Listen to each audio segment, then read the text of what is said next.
Good morning. Thank you, Lord. Pinagtila mo na ang ulan, Lord. Sa wakas, medyo umaaninag na ang kalangitan at may nakita na akong isang malaking butterfly doon, no? Siguro na na niya, naaninag na niya yung ibang halaman na namulaklak. Kumusta na kayo, mga best friend? Kumusta na ang buhay natin? Ayan. Oh.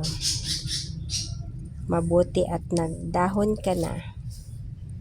Nagdahon ng ating mint. Pwede na yan siyang pang-tsaa next week.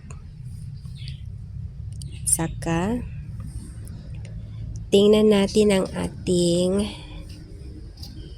rubber tree. Kung ready na ba silang i-harvest. Oh, kaya nga pala mayroong butterfly. Dahil may rose. Bango. Bango.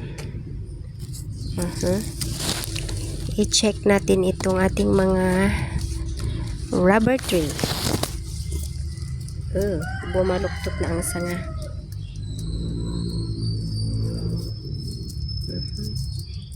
Ang hirap nitong putulin. Kasi dapat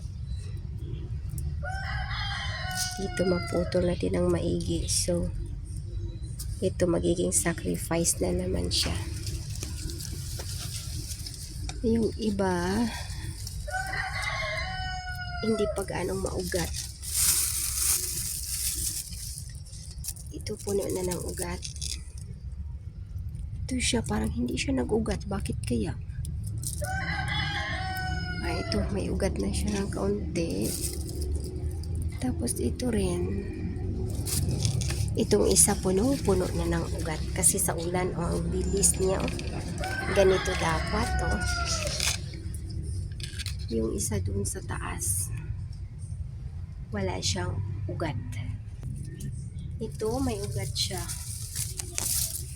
Yan.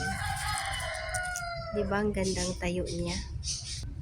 Kung sa katag-ulan, saka dumami yung bunga ng ating soursop.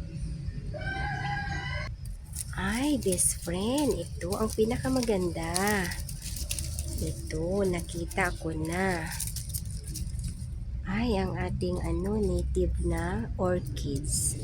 Bukas magbubulaklak na yan. Tapos ito ready to na to. Isa. Ready to na siya. Propagate. Ito pa may mga bulaklak siya. Ang bango-bango pa naman ito. Itong party na lang ang nagmumukhang bukid. Itong parting ito. So, doon dati mayroon siyang nakaakyat na monstera na halaman. Ngayon wala na doon. Tuwang-tuwa yung tuwang-tuwa yung butterfly. Siguro hinahanap niya kung nasaan yung kalamansi. Pinandoon sa taas. Marami sila. Yung ating bukid-bukid ay wala na. Kasi pinutol na natin. Marami-rami na rin akong naputol at natanggal dito sa mga halaman na ito. Kaya lumiwanag na siya. Ito, pupunuin ko pa ng wandering dew itong posting ito. Gagawin natin itong purple post. Yan muna ngayon. Buhay na ang ating fiddle tree. Stable na siya. Yan. Lumaki pa sana. At dumami ang sanga. Ito rin. Kahit na super ang ulan, 7 days straight. Buhay pa siya. Ayan.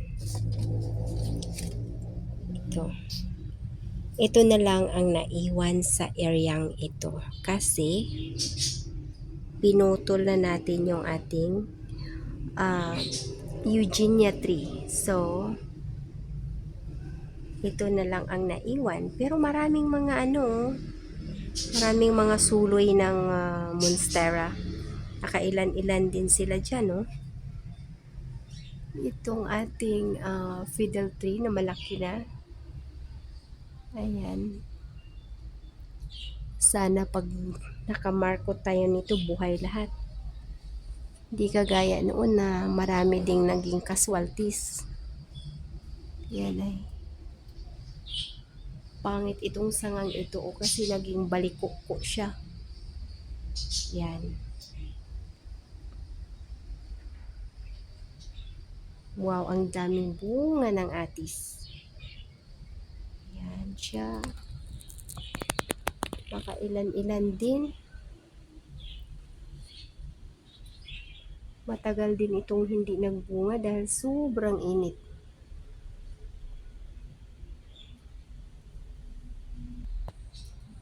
So, ganyan na ang pagmumukha ng ating likod bahay. Ayan.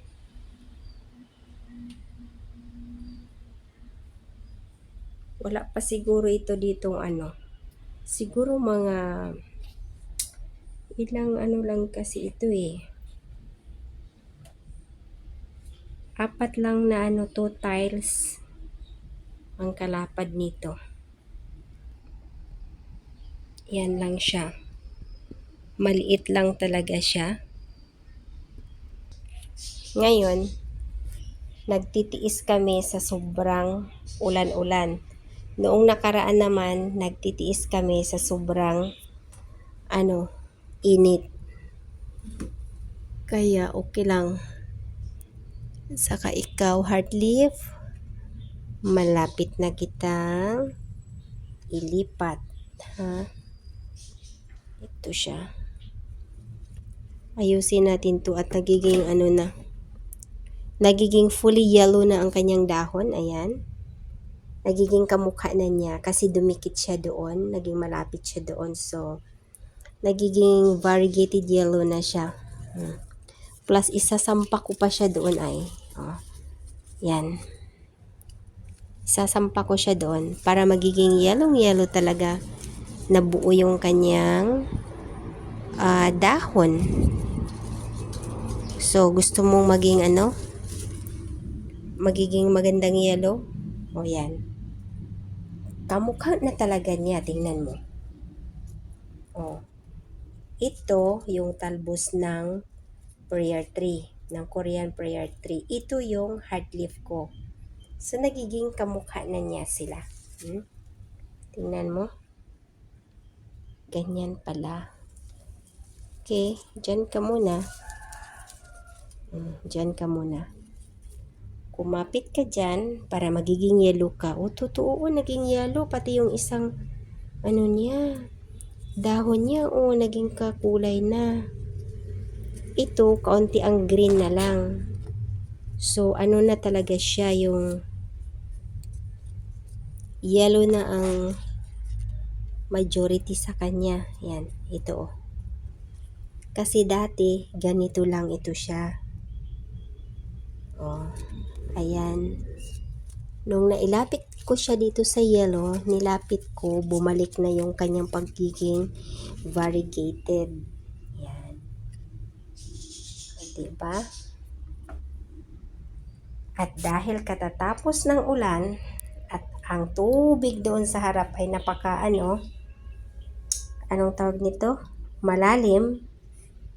Ayan, nagsilabasan yung mga isda sa drainage.